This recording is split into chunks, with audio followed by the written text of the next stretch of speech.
Сайн байцгаана уу Hexed podcast-аар өнөөдөр Corey Darden Richardson талаар ярилцах болно. Эхлээд тэргийн ерөнхий ойлголттой болсныхаа дараа дүгнэлт хэсэг рүүгээ орцгоё. Corey Richardson 1990 оны 4 сарын 20-нд төрсөн бөгөөд тэрээр Utah мужийн их сургуульд магистрийн зэрэг хамгаалж, лицензтэй үл хөдлөх хөрөнгийн агентлаг болсноор хуучин байшин худалдаа аваад засвар хийж өндөр үнээр зардаг болсон. 2022 он гэхэд тэрээр 9 жил ханьсан нөхөр болон 3 хүүхэдтэйгээ Юта мужид амьдардаг байсан. Нөхөр Эрик Ричард 1982 оны 5 сарын 13-нд төрсөн бөгөөд Коригоос 8 насаар ах. Эрик олон улсын худалдаа мэргэжлэр их сургуульд төгссөн. Есүс Христийн хожим үеийн гигантнүүдийн сүмийн гишүүн байсан. Тэрээр мөн Мексикт сүсэг бишрлээ дагаж 2 жилийг өнгөрүүлсэн байдаг.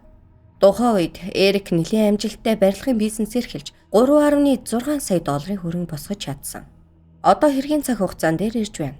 2022 оны 3 сарын 4-нд шөнийн 3 цаг 22 минутанд Corey 911 рүү залгаж нөхрийгөө ухаан алдаад сэрхгүй байгаа талаар дуудлага өгсөн. Цагдаа нарыг ирэхэд Эрик орныхоо хөлд шалдан дээр амьсгал хураасан байдалтай байгааг олсон. Ингээд цагдаа нар Corey-гоос мэдүүлэг авахад тэрээр хэрэг болохоос 6 цагийн өмнө орой 9 цагийн үед хосууд шинэ харш худалдаж авснаа тэмдэглэхээр шийдээд Corey нөхөртөө коктейл бэлдэж оронд нь оруулж өгсөн. Дараа нь хүү нь хар дараад байсан болохоор хань болохоор хүүгийнхаа өрөөнд унтахаар явсан. Шөнийн 3 цагийн үед Corey сэрээд унтлахын өрөөнд орж ирэхэд нөхөртөө хүрэхэд хүйтэн болсон байгааг мэдээд цагдаа дуудлага өгсөн гэсэн байдаг. Одоо цагдаа нарын мөрдөн байцаалтаар хэрэг дээрээс олж мэдсэн зүйлийг хүргвэл Эрикийн задлан шинжилгээгээр фентанил олдсон бөгөөд үхлийн тунгаас 5 дахин өндөр байсан бөгөөд хууль бусаар олж авсан фентанил байсан. Ингээд цагдаа нар Corey-ийн гэрт нэгжлэг хийж утас болон компьютерийг хурааж авахад Corey өөрийн утсаа тайлбарлахдаа хэрэг гарах үеэр утсаа ашиглаагүй, унтлахын өрөөнд үлдээсэн гэж мэдүүлсэн ч цагдаа нарт өөр дүгнэлт гарч ирсэн. Тухайн үед Corey-ийн утас хэд хэдэн мессеж хүлээн авч харилцаад бүх мессежээ устгасан байсан. Ингээд устгасан мессежүүдийг сэргээж үзэхэд Corey харт амхны 8-ачийн CL гэх хүнтэй холбогдсон болохыг мэдээд 2023 оны 5 сард CL-с мэдүүлэг авсан. Тэрээр хэлэхдээ 2021 оны 12 сараас эхлэн Corey надтай холбогдож 2 удаа өвчин нам дахин нуруундаа зориулж авсан. Эмээ солилцохдоо Corey гэрийнхээ ойролцоо тэмдэгтэй газарт мөнгөө үлдээж оронд нь эмээ үлдээдэг байсан. Хамгийн анх 2022 оны 2 сарын 11-нд Corey $900 30 ширхэг фентанил худалдаж авсан байдаг. Тухайн үед болох 2 сарын 14-нд Гиген Валентины өдөр Corey нөхөртөө хажиртай далах хийж өгөхдөө эмээ дотор нь хийснээс болж Эрик далхнаас ганцхан хазаад л амьсгаан давчдаж ухаан алдахаас өмнө эпипен өөртөө тарьсан байдаг. Хэсэг хугацааны дараа ухаан ороод Эрик өөрийн бизнесийн хамтрагчдаа эхнэр нь өөрийг нь хордуулахыг завдсан талаар дуулгасан. Энэ явдлаас 2-7 хоногийн дараа Corey дахин CL-тэй холбогдож илүү хүчтэй эм байна уу? Нөгөө Майкл Джексоны хэрглэж байсан эм байгаа эсэх талаар асуусан. Corey пропофол авахыг оролдсон ч CL түнд фентанилийг $900 зарсан байдаг. Ингээд 6 өдрийн дараа Эрик фентанилийн доозыг хэтрүүлэн хэрэглэж нас барсан. Энэ бүх мөрдлөгийн ажил үргэлжилж байхад Corey хүүхдүүдэд зориулж аавыгаа алдсан уй гашиг даван туулах ном бичсэн байдаг. Номны талаар дэлгэрэнгүй дүгнэлт хэсэгт ярилцах болно. Эцэст нь 2023 оны 5 сард Corey-г 1-р зэргийн хүндрүүлсэн аллахын хэрэг болон зөвшөөрөлгүй хүчтэй бусдад хэрэглэх зорилгоор худалдаж авсан хэрэгээр буруутгасан. Шүүх хурлын эцсийн шийдвэр 2025 оны 4 сард гарна. Хэрвээ Corey буруутай тооцогдвол 25 жилийн ял авна. Одоо дүгнэлт хэсэг рүүгээ орцгоё. Corey одоо хүртэл өөрийн гин бурууг өгсөн байр сууриа хадгалж байгаа ч ойр дотны хүмүүс болон цагдаа нар буруутай гэж үзсээр байгаа. Тэгэхээр Corey-г алгын хэрэгт буруутгах нотлох баримтуудыг авч үзье. Эрик фентанил хэтрүүлэг хэрэглэснээр амнасаа алдахад Corey 911-ийн оператортой ярьж байхад нөхөртөө сэхэн амьдруулах хийж байна гэж худлаа хэлсэн. Нөхрийгөө нас барахаас өмнөх 2 удаа хууль бос юм худалдаа авч сүүлийн юм худалдаа авалтаас 6 хоногийн дараа Эрик нас барсан. Corey өвхлийн доод сонирхож байсныг CL-ч мэдүүлсэн байдаг. Хэрвээ Corey үнэхээр өвчин намдах зорилгоор эмийг ашиглах байсан юм бол өндөр дооз ямар хэрэгтэй гэж. Эрикийн эгчийн мэдүүлгээр Corey өмнө нь ч гэсэн нөхрөө хордуулж алдахыг оролдсон талаар дурдсан. Тухайн үед гэр бүлэрээ гэрээхт аялж байхад Corey нөхөртөө уух юм өгч удаачгүй маш хүчтэй хордлогын шинж тэмдэг илэрч байсныг харснаа хэлсэн байдаг. Эрикийн гэр бүлийн нэлээд олон гишүүд Коригоос болж амнасаа алдсан гэдэгт итгэлтэй байдаг. Түүнчлэн Кори уцаа хүүгийнхээ өрөөнд үлдээсэн гэсэн ч хэрэг гарах үеэр ашиглаж байсныг олж тогтоосон.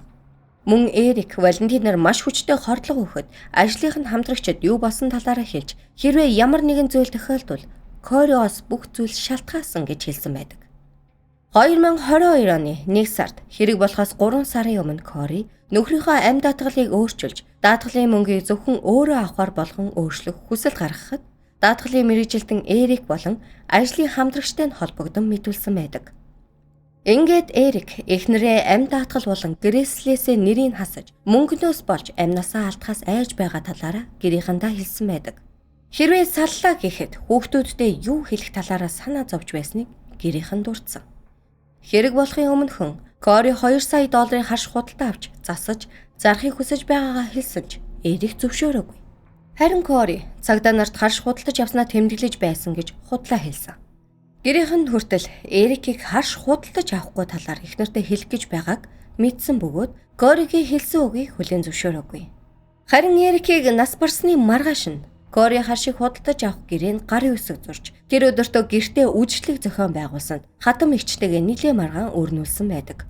Магадгүй Эрикийн хөрөнгө 3.6 сая доллар болохоор аллагын сэтэл болсон байх боломжтой. Одоо цагаатах талаас нь авч үзье. Эрик фентанилыг хэрэглэж байгаа гэдгээ өөрөө мэдэж байсан. Эсвэл Кори нөхрийнхөө хүсэлтээр им авсан ч байж болно. Хэрвээ Эрик эхнэрээ хортуулах орлого хийж байгааг мэдсээр байж яагаад хийж өгсөн зүйлийг уuna гэж арай л амнасандаа хайн хандсан байж болох уу?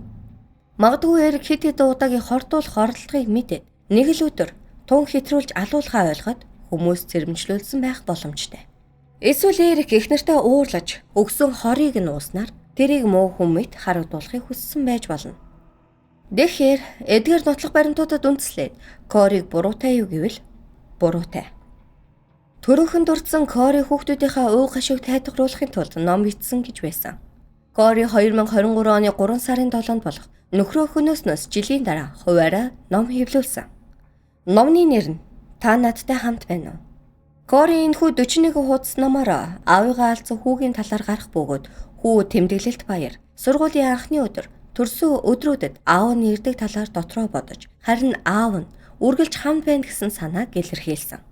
Ном хэвлэгдснээс хэдэн 7 хоногийн дараа Юта мужид болж байгаа сайхан зүйлс хэмээх телевизийн нэвтрүүлэгт Кори оролцож номоо сурчилсан бөгөөд "Миний гайхалтай нөхөр, гайхалтай аавд зориулсан ном" гэсэн. Тэрээр гинт нөхрөө алдах өөрт нь маш хүнд шоконд оруулж үүнд бэлтгэлтэй байгаагүй. Харин хүүхдүүд нь аавыгаа алдахад гашуудаж байгааг хараад зүгээр сууж чадахгүй онлайнаар сэтгэлийг нь тайвшруулах, даван туулахад туслах зорилготой ном хайсан ч олоогүй. Тэгээд өөр номоо бичгээр шийдсэн. Эндээс нэг зүйл сануулхад онлайнаар маш олон дотны хүмүүсээ алдаад уугашууга даван туулж байгаа номнууд байгаа. Яагаад байхгүй гэж хэлснийг сайн ойлгохгүй байна. Магадгүй нөхрөө өөрөө алаад хүүхдүүдэд тайвшруулж байгаа ном гадуур байхгүй байх. Тэгэхээр Кори энэ салбартаа тэргүүлэгч нь болж байх шүү байна. Кори номдоо хүүхдүүдээ хизээч ганцаараа байхгүй талаар өгүүлсэн ч номыг уншсан хүмүүс тиймч өндөр сэтгэгдэлтэй байгаагүй. Нэг хүн хэлэхдээ маш харанхуй бодол төрүүлсэн. Бас хар бараан зургнуудтай хийсэн бол өөр нэг хүн хэлэхдээ анхны харцаар бол хайр татамж, явандаа хүүхдүүдийг ангуучилсан, гайд санагдсанаа дурдсан байдаг.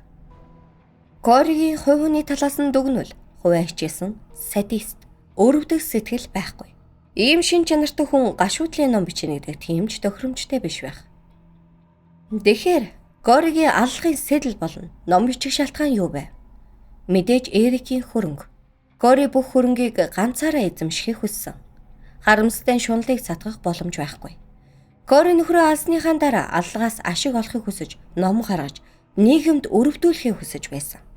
Кори ч хэсэг хугацаанд хүмүүсийн анхааралд өртөж, хохирогч дүрийг тоглох сайхан байсан байх.